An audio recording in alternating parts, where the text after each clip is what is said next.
Those were heartfelt, so this is going to be a little different here. I didn't give me that memo here, so I'm a millennial, so if I don't have my phone out or ignoring my parents, I feel uncomfortable. So I want to apologize that this might not be a fluid speech. I usually write in bullet points, and Sarah helps me make them into sentences for assignments. After, though, I usually have to go through and delete all the amount of likes. She puts them in papers and all her daily conversations. So I gotta make sure I sift through those. But anyways, main point here, I'm gonna talk about Sarah. Sub point. Like living in any sorority, I love my sisters, but she can be such a bee sometimes. Like any sorority girls, the long hair is always a mess while passed out in Kalua's dog bed drunk in my parents' garage with Emily and Sammy.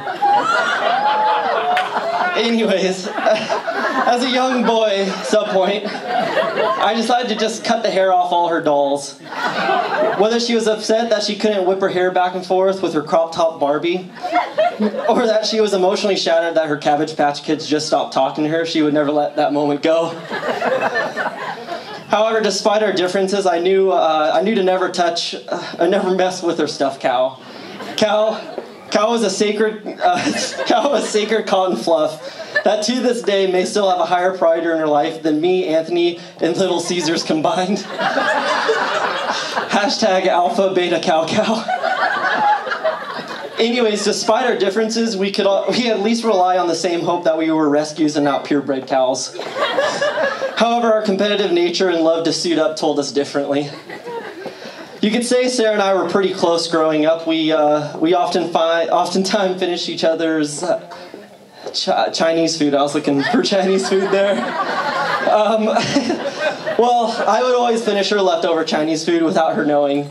And I would surely get slapped in the face by her with nails, even with witnesses. Rest in peace, Grandpa.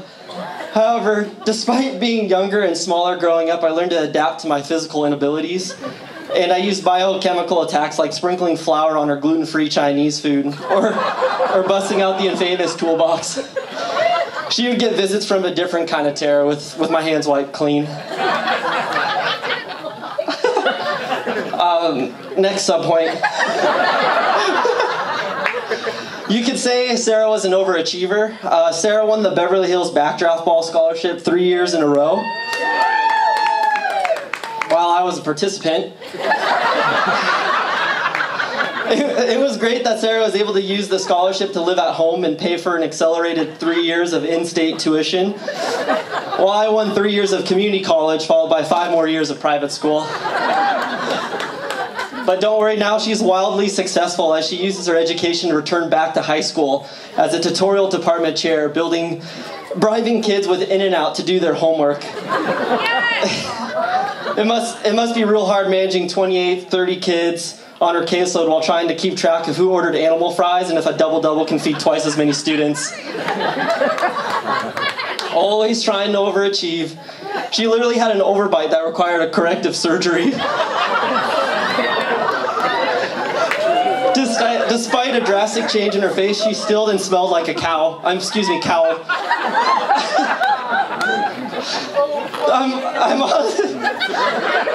This could have gone different if I was warned. Oh, we're still going here. I'm halfway through my scroll. I'm honestly surprised I wasn't appointed the maid of honor. I always had to clean up her messes and just figured after 28 years I'd finally get acknowledged for it. If everyone needs a sip right now, it's probably a good point. This part I'm not very ready for this, but here we go. I was almost her wedding officiant, and first off, let me stop here and say Ryan did an excellent job. I was so proud Ryan was up there because I think I was a thought about it, and I'm just so glad that didn't happen because this would have been it. I just kind of whipped it together here, but I was almost her wedding officiant, but what a special moment that would have been to be up there to share that intimate christening of pouring the Unity liquor into a 1-year Bangiversary bucket. All I I need in 10 years is to sit by the campfire in Colorado and explain to my first of 7 Alvarado nephews that he exists because I created the liquor bang potion that spawned him out of the celebration of mommy and daddy surviving their first year of marriage traveling the world without kids.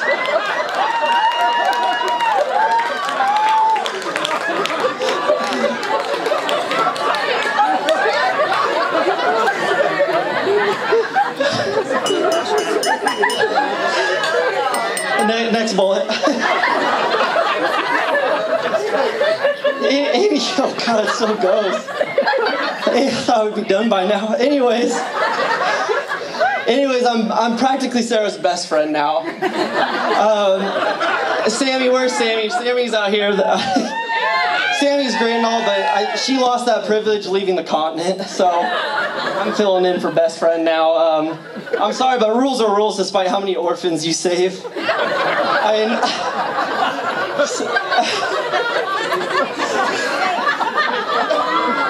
just want to thank everyone for putting this together. This has been a great opportunity. But Sammy, I gotta find where I'm at. There's bullets everywhere. Sammy, you know what, Sammy? Friendship's precious, kid. Send it around Sarah, and until you figure that out, can you stop buddying in? I mean, are you frickin' kidding me? I can't compete with this baby of yours. I'm trying to get her to move to Colorado, and you bust out Zion. Sarah's ready to pack her things and go eat eggs and peanut butter in Africa every day, but I mean, I'm ready to join too. So, anyway, circle back here. Next bullet. But despite the odds, she still managed to find her firefighter in Anthony here. I hope to always be the precious flower in her Chinese food, but I'm glad she has someone now that will always be by her side and stuffed cow. No matter what those Cabbage Patch kids say behind her back. Them bitches. Sarah's been, on a serious note, Sarah's been a huge blessing in my life. And I'm very happy that Anthony will be blessing her with his tardiness, Cuban food, and endless laughter and love.